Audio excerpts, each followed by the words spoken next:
समाज को बदल देंगे हम. I will change the society. मैं दुनिया को बदल दूंगा. હું દુનિયાને બદલી નાખીશ. Can our generation next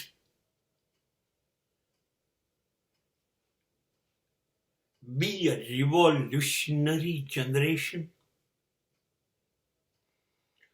શું આપણી નવી પેઢી સામાજિક ક્રાંતિ કરશે?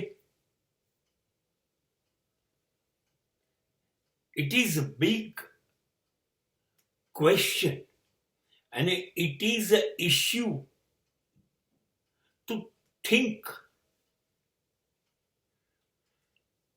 for our best of future. આપણે તુર્ક, અફઘાન, મોગલો, ફ્રેન્ચ, ડચ, વલંદા, બ્રિટિશર્સ આ બધાથી બચી ગયા કોઈ પણ રીતે. એમાંથી છૂટ્યા એટલે ગુલામીમાંથી છૂટ્યા. કોઈ એક દેશ કે કોઈ એક પ્રજા આપણી ઉપર વર્ષો રાજ કરી ગઈ, આપણે ગુલામ રહ્યા, એમાંથી છૂટ્યા. હવે આપણે આપણા ગુલામ થઈ ગયા. હવે આઝાદી પછી તો અંગ્રેજો છેલ્લા માણસો જતા રહ્યા. હવે તમારું રાજ ચાલે છે. હવે કોંગ્રેસથી શરૂ કરીને આજ સુધી બદલાતી બધી સરકારો દેશને ચલાવી રહી છે. હવે કોને દોષ દેશો? હવે કોને દોષ દેશો? 75 વર્ષથી દેશ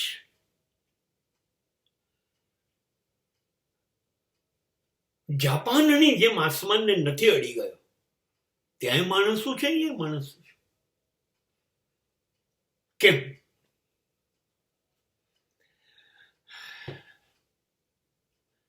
ખદ બધે છે આ દ્વેષ, ભ્રષ્ટાચારથી, લાંચ રૂશ્વતથી, તમામ દૂષણોથી, રાજકારણથી નીચતાની છેલ્લી સપાટીઓ સુધી પ્રજા પહોંચી ગઈ છે, જ્યાંથી પાછું વળી શકાય એવું નથી.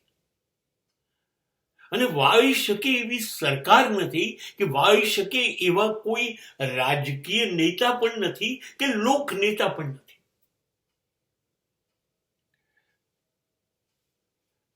હવે તો આપણે જ આપણો વાંક કાઢવાનો રહ્યો, કોઈ છે જ નહીં. આપણે જ આપણા પગ ઉપર કુહાડા મારી રહ્યા છે, વાત નિશ્ચિત થઈ.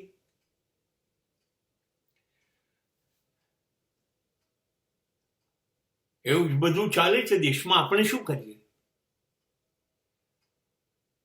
હું શું કરી શકું? બસ અહીંથી શરૂ થાય છે હવે સમાજનું અસલી પતન. અરે તમે 18 વર્ષથી લઈને યુવાન થયા છો, શક્તિ તમારી અંદર ઉભરાય છે, દરિયો છો. તમે કોઈ પણ દિશામાં જાઓ, કિનારો તમારો તમે તોડી નાખશો. તમારી પાસે દરિયાની તાકાત છે, તમારી પાસે યુવાની છે. એ જે થઈ ગયું એ થઈ ગયું. એની તરફ જોવાનું બંધ કરો, ભાંડવાનું નહીં. Never look back what they've done. Now look what you can do. હવે તમે શું કરશો? એક યુવાનનો હાથ મુઠ્ઠીઓ ભીડે છે, બદલાઈ શકશે.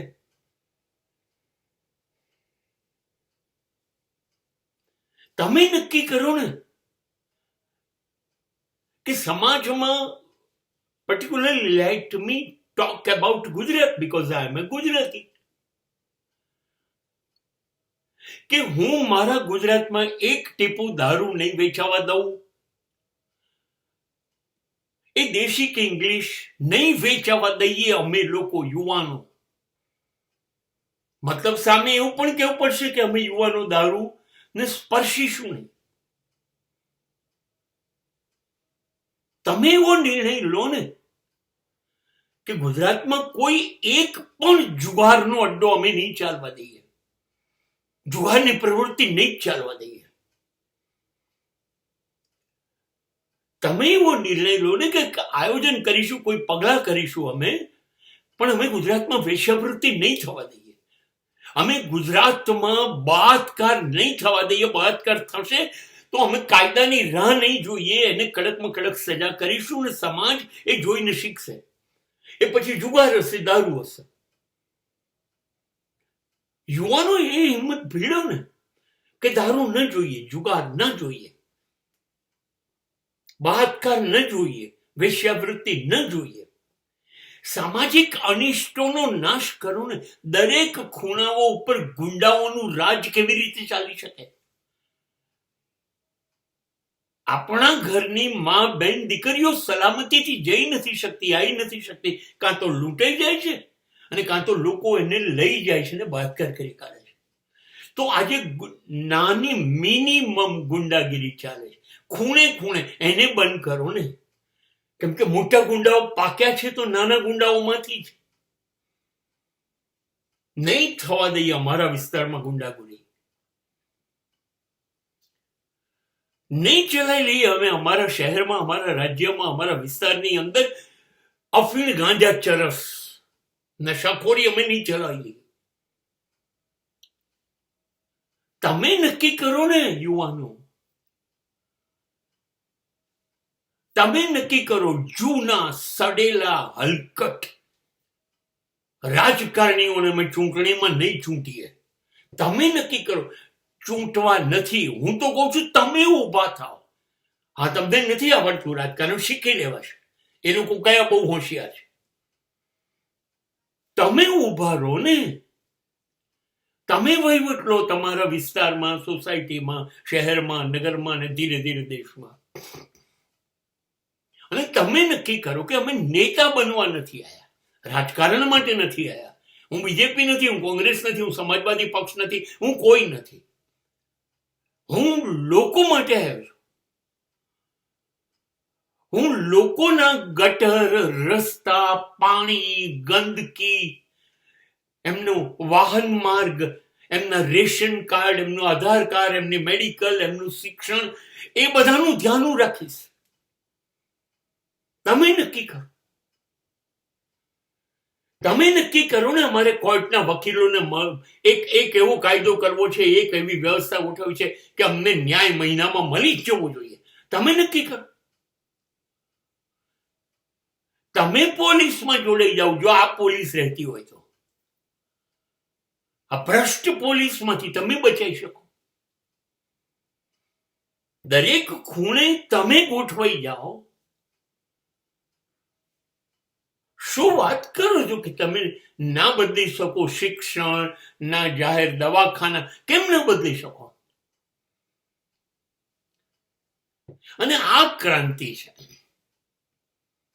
અને એ જયારે 18 વર્ષનો થયેલો યુવાન હવે જેમ આગળ વધતો જાય, એની સર્વશ્રેષ્ઠ તાકાત ઠાલવતો જાય. નહીં થવા દઈએ આ બધું. થશે તો જોઈ લઈશું. અને આ યુવાનોએ જ મહાગુજરાતમાંથી, મુંબઈથી ગુજરાતને છૂટું પાડ્યું. આ યુવાનોએ જ ચીસો પાડી હતી. જયારે હોસ્ટેલનું બિલ 60 ઉપરથી 120 રૂપિયા થઈ ગયું ત્યારે નવનિર્માણ આ જ યુવાનોએ કર્યું હતું. તો તમે 2 વખત તો સફળ થયા ને. હા, જીવ આપી દીધેલો 100 જણાએ. સરકાર ગુસ્સે થઈને ગોળીબાર કર્યો, હા તો મરી ગયા, પણ બદલીને રહ્યા હતા. મહારાષ્ટ્રમાંથી ગુજરાતને છૂટું પાડ્યું. અને મુખ્યપ્રધાન ચીમનભાઈ પટેલના હાથમાંથી સરકાર ગઈ. તમે કરી શકો એમ છો જ.